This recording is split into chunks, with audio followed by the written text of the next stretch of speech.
Hello people and welcome back to the Forbes YouTube channel. आज है 31st of January and we are back with our daily current affairs initiative where we bring to you 10 questions from current affairs in the MCQ format which are extremely important for all your competitive exams.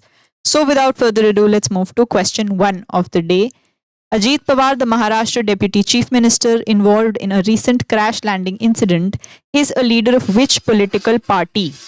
हाल ही में हुई crash landing की घटना में शामिल महाराष्ट्र के उप मुख्यमंत्री अजीत पवार किस राजनीतिक पार्टी के नेता हैं? तो एक बहुत ही ट्रैजिक इंसिडेंट देखने को मिला हमें जिसमें महाराष्ट्र ने अपना डिप्टी चीफ मिनिस्टर खो दिया और वे कौन से पॉलिटिकल पार्टी के मेंबर थे? So the answer is Nationalist Congress Party NCP. Question 2 है which state has become the first in India to establish dedicated menopause clinics? कौन सा राज्य भारत में डेडिकेटेड मेनोपॉज क्लिनिक स्थापित करने वाला पहला राज्य बन गया है? विमेन में होने वाली इतनी आम कंडीशन का इतना इग्नोर्ड स्टेटस है कि फर्स्ट टाइम इंडिया के किसी स्टेट ने डेडिकेटेड क्लिनिक्स इसके लिए बनाए हैं and the state in question is Maharashtra. Question 3 है captain Hansja Sharma has created history by becoming the first woman officer in the Indian army to fly which helicopter? Captain Hansja Sharma ने भारतीय सेना में पहली महिला अधिकारी बनकर इतिहास रच दिया है जिन्होंने कौन सा हेलीकॉप्टर उड़ाया है? तो हमने हमेशा ये बात की है कि first woman, first Indian, first person to ever do something, कोई भी ऐसा फर्स्ट वाला नाम होगा वो हमारे एग्जाम पर्सपेक्टिव से इंपॉर्टेंट क्वेश्चन हो जाता है।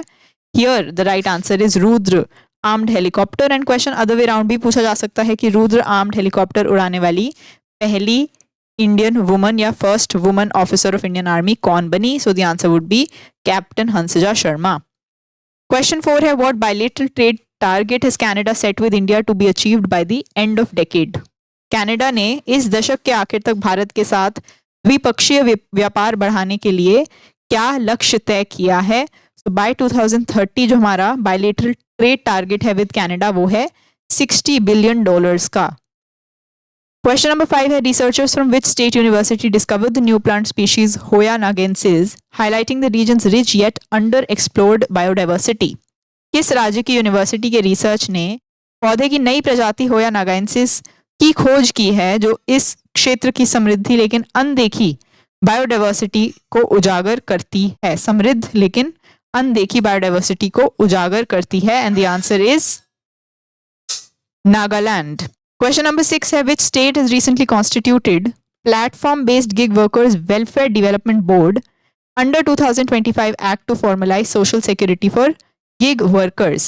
हाल ही में किस राज्य ने गिग वर्कर्स के लिए सोशल सिक्योरिटी को फॉर्मल बनाने के लिए 2025 एक्ट के तहत platform based gig workers welfare development board बनाया है?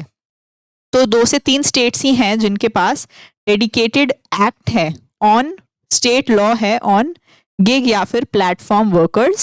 इसमें से पहला जो ऐसा स्टेट है वो है राजस्थान, अदर इज कर्नाटका।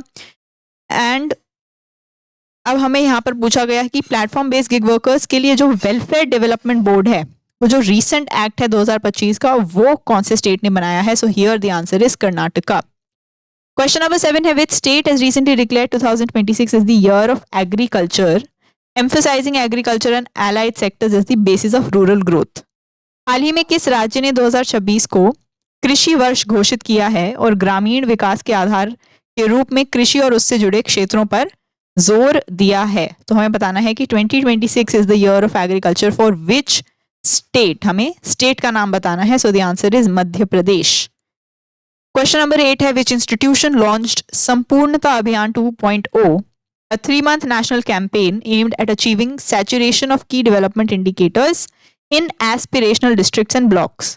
किस संस्थान ने संपूर्णता अभियान 2.0 लॉन्च किया जो एक 3 महीने का राष्ट्रीय अभियान है जिसका मकसद एस्पिरेशनल जिलों और ब्लॉकों में मुख्य विकास संकेतों को पूरी तरह से हासिल करना है? तो हमारा जो एस्पिरेशनल डिस्ट्रिक्ट प्रोग्राम है एंड एस्पिरेशनल ब्लॉक प्रोग्राम है उसमें सेलेक्टेड डिस्ट्रिक्ट्स एंड ब्लॉक्स को कुछ की इंडिकेटर्स से, कुछ की डेवलपमेंट इंडिकेटर्स से मेजर किया जाएगा। उनको कुछ टारगेट्स दिए हुए हैं कंप्लीट करने के लिए तो उसी के चलते कौन सा इंस्टीट्यूशन है जिसने ये संपूर्णता अभियान 2.0 लॉन्च किया है, ताकि नेशनली जो ये सिलेक्टेड डिस्ट्रिक्ट्स एंड ब्लॉक्स हैं जिन उनमें ये जो टारगेट इंडिकेटर्स हैं वो पूरे हो सकें. So the answer is obviously NITI Aayog, क्योंकि जो हमारा aspirational district and block programme है ये है भी किसका, नीति आयोग का इनिशिएटिव है.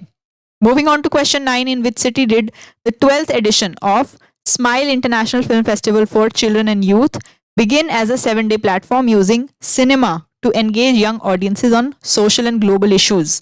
बच्चों और युवाओं के लिए स्माइल इंटरनेशनल फिल्म फेस्टिवल का 12वां एडिशन किस शहर में शुरू हुआ, जो सिनेमा का इस्तेमाल करके युवा दर्शकों को सामाजिक और ग्लोबल मुद्दों पर जोड़ने के लिए 7 दिन का प्लेटफॉर्म है. तो हमें ना केवल यहाँ पर स्टेट का नाम याद रखना है जहाँ इसको होस्ट किया जा रहा है, पर यह भी याद रखना है कि जो स्माइल इंटरनेशनल फिल्म फेस्टिवल है वो मेन टारगेट किसको करता है, सो चिल्ड्रन एंड यूथ को करता है, ताकि उनको एंगेज किया जा सके on social and global issues. उसका कौन सा एडिशन है ये भी हमें याद रखना है, it is the 12th edition. And कौन से स्टेट में होस्टेड है ये, न्यू दिल्ली में. Last question of the day है, from which location was the CISF's Vande Mataram Coastal Cyclothon 2026 flagged off as part of its nationwide outreach program? CISF का Vande Mataram coastal cyclothon 2026 जो उसके देशव्यापी आउटरीच प्रोग्राम का हिस्सा है, किस जगह से शुरू किया गया था? क्वेश्चन ये भी पूछ सकते हैं कि वंदे मातरम कोस्टल साइक्लोथॉन 2026 कौन से इंस्टीट्यूशन ने फ्लैग ऑफ किया है या कौन सी फोर्सेस ने फ्लैग ऑफ किया है. So then your answer would be the CISF. और कहां से किया है? Here the answer is Kochi. So with this we finish off our 10 questions of the day. If you liked the video, then please subscribe to our channel and follow us on all our social media channels.